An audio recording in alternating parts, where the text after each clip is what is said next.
गया था, लेकिन अपनी ही सीट पर पीछे चल रहे राजभर ने एनडीए का साथ छोड़कर सपा का हाथ थामा था। और यहीं स्वामी प्रसाद मौर्य भी पीछे चल रहे। बड़ी खबर निकलकर सामने आ रही है, बीजेपी छोड़कर सपा में गए थे स्वामी।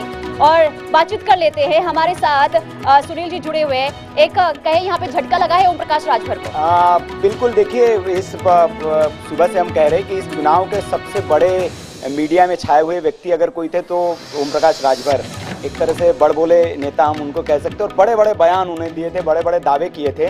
लेकिन निश्चित तौर पर अगर आज वो टीवी देख रहे होंगे और अपने आंकड़े अगर देख रहे होंगे तो उनसे ज़्यादा सदमे में कोई नहीं होगा मुझे लगता है। शुरुआती दौर के हालांकि आंकड़े हैं, लेकिन ओम प्रकाश राजभर अगर पीछे है तो बहुत बड़ा झटका है उनके लिए, खुद के लिए, क्योंकि वो ये दावा करते थे एक वक्त कि समाजवादी पार्टी मेरे हिसाब से चल रही है और मैं उसको चला रहा हूँ और मैं चाणक्य हूँ। एक तरह से चाणक्य उन्होंने अपने आप को बताने की कोशिश की थी, और वो जो उनका जो गणित है सारा फेल तो होते दिख ही रहा है, वो खुद भी फेल होते दिख रहे हैं। और दूसरा, जिस स्वामी प्रसाद मौर्य को वो लेकर आए थे बीजेपी से अपनी पार्टी में, सपा में उन्होंने शामिल कराया, वो दावा उन्होंने किया था, हम नहीं कह रहे, वो खुद उन्होंने कि ये सारे विकेट मैंने लाए हैं इधर, और वो भी पीछे चलते हुए दिख रहे हैं। स्वामी प्रसाद मौर्य जिसके दम पर दावा किया गया था कि भारतीय जनता पार्टी के लिए बड़ा एक झटका है ये, और एक बड़ी प्रेस कॉन्फ्रेंस आयोजित करके, एक बड़ी रैली आयोजित करके एक बड़ा सा एक हवा क्रिएट करने की कोशिश की गई थी कि बहुत बड़ा झटका है ये भारतीय जनता पार्टी के लिए और इससे समाजवादी पार्टी को बहुत बड़ा फायदा होने जा रहा है। तो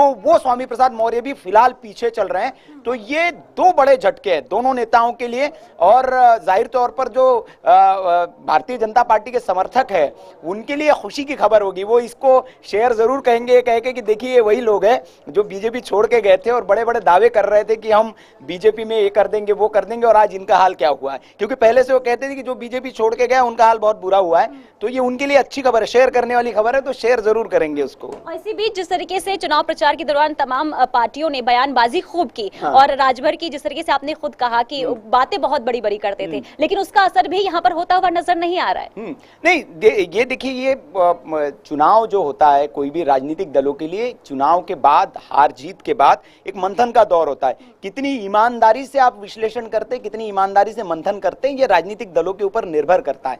लेकिन जाहिर तौर पर समाजवादी पार्टी इसके ऊपर मंथन जरूर करेगी कि जो उसने गुणा गणित लगाया था, जिन लोगों को उन्होंने साथ लिया था और जो एक टारगेट उन्होंने सेट किया था वो वहां तक नहीं पहुंचे हैं, तो इसमें कहां कमियां रह गई हैं। निश्चित तौर पर कोई भी, वो तो पहले से माहौल बनाने की कोशिश कर रहे हैं कि ईवीएम से छेड़छाड़ की गई, और लगता है जिस तरीके से बीजेपी आगे बढ़त बना रही है तो पूरा जो उनका मुद्दा होगा वो ईवीएम पर ही होगा आगे। नहीं, वो तो सेट कर दिया है उन्होंने, और इसमें जो बेवफा है वो ईवीएम ही होने वाली है, क्योंकि सारा जो ठीकरा है वो ईवीएम पर फूटने वाला है। लेकिन ये मैं कहता हूं कि राजनीतिक दलों की ईमानदारी नहीं है, और इसमें आप अपनी कमी को छिपाकर अगर किसी दूसरे को दोषी बनाते हैं तो आपके कार्यकर्ताओं में ये संदेश जाएगा कि हमने तो मेहनत की, ये ईवीएम इसके लिए, ये मतलब धांधली से चुनाव जीता गया है। तो कार्यकर्ता आपका अपनी कमियों को नहीं समझ पाएगा। ईमानदार कोशिश ये होनी चाहिए राजनीति में कि आप अपनी कमी को स्वीकार करें, कहां कमी रही। आपके नेताओं के बड़बोले बयान जो थे वो जिम्मेदार थे।